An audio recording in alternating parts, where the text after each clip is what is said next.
ഈ 2 ഫുള്ള് വന്നിട്ട് നാട്ടുകാർക്ക് കൂടി ഒഴിച്ചു കൊടുക്കണമെന്ന് പറഞ്ഞ സാധനം തികയത്തില്ല കേട്ടോ. പൊന്നളിയ അളിയ മൊത്തം അടിച്ചു തീർത്തിട്ട് എന്നോട് പറഞ്ഞിട്ട് വല്ല കാര്യമുണ്ടോ? നീ കൂടുതൽ കാര്യമൊന്നും തിരക്കണ്ട. എന്റെ കൂട്ടുകാരല്ലേ ഇപ്പൊ അവർക്കുള്ള സ്ഥാനമൊക്കെ നീ റെഡിയാക്കി വെച്ചോളും കേട്ടോ. തരവനെ കാണാം കേട്ടോ.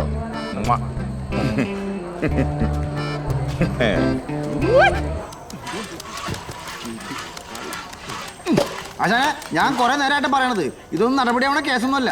ഈ പച്ചക്കറി ഒന്നും മാറി മേടിച്ചില്ലെങ്കിലേ ഈ ശാമ്പാരം കിമ്പാർത്തും ട്രെയിൻ ആക്കാൻ പറ്റുന്നില്ല. ആശം പുള്ളി വിളിച്ച് കാര്യം പറ, അല്ലെങ്കിൽ ഞാൻ എന്റെ പാട്ടിന് കൂട്ടാം. മാറ്റെടുത്ത കല്യാണം എന്താ സൂര്യ? എന്താണോ ഈ സൂര്യ പറയുന്നത് കേട്ടിട്ട് പച്ചമുളകത്തിന്റെ കണ്ണിലും മൂക്കിലും അണ്ണാക്കിലും തേക്കാൻ തോന്നുന്നുണ്ട്. കട്ടപ്പോകി എന്താണ് പറഞ്ഞു കൊടുക്കണോ?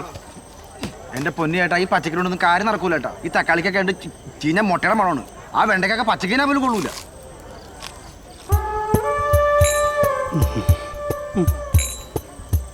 ഇവൻ പിന്നെ നായിക്കെട്ടാണെങ്കിലും തിന്നോളൂ. നിങ്ങൾ ഇതൊക്കെ എവിടുന്നാ മേടിച്ചേ? ചന്തയിലെ ബാബുവിന്റെ കടയിൽ. ബാബുവിന്റെ കടയിൽ നിന്ന്. അവന്റെ കടന്ന് ആരെങ്കിലും സാധനം മേടിക്കോ? വന്നിട്ട് ഇത്രയും നേരെ ഒരു ചെറുതരം പോലും ആരുമില്ല. കയ്യാനം നിലത്തിന് ഇവര്. ഓ ചേട്ടനെ ആ ടർപ്പയുടെ പുറകിലേക്ക് വെക്കും. അവിടെ ഉണ്ട് സാധനം. അത് പറ ജയൻ ചേട്ടാ, ചേട്ടൻ വിചാരിച്ച പോലെയല്ല. അത് നമ്മുടെ അഞ്ജുവിന്റെ കൂട്ടുകാരി കെട്ടാൻ പോണ പയ്യനാണ്. ആ മോഹമ്മയിലുള്ള ചെക്കനാണ്. അടുത്ത ആഴ്ച വരെ കല്യാണമാണ്.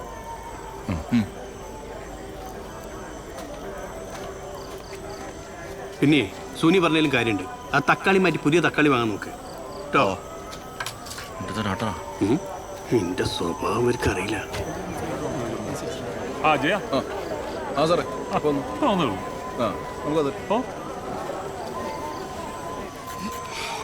ചീഞ്ഞ മുട്ടേന്റെ മണം. ആശാനെ, ഈ തക്കാളിക്കലും കുഴപ്പമൊന്നുമില്ല കേട്ടോ. ഇപ്പൊ എനിക്കൊരു മണം തോന്നല്ലോ. കേറ്റില്ലേ സുനി? എനക്ക് തോന്നില്ല, എനിക്കും തോന്നില്ല. ആ അതാണ്. എന്റെ പൊന്നുള്ള പച്ചക്കറി മുഴുവൻ തിന്ന് തീർത്ത് കഴിഞ്ഞാൽ നാളെ അന്നെ വെട്ടിമുറിച്ച് സാമ്പാർ ഉണ്ടാക്കാൻ കഴിയില്ല. അരിയൻ 2 ആൾക്കാരെ വിളിച്ചു പോവാ. ഈ തങ്ങാപ്പുറം കിട്ടെ നശിപ്പിക്കല്ലേ.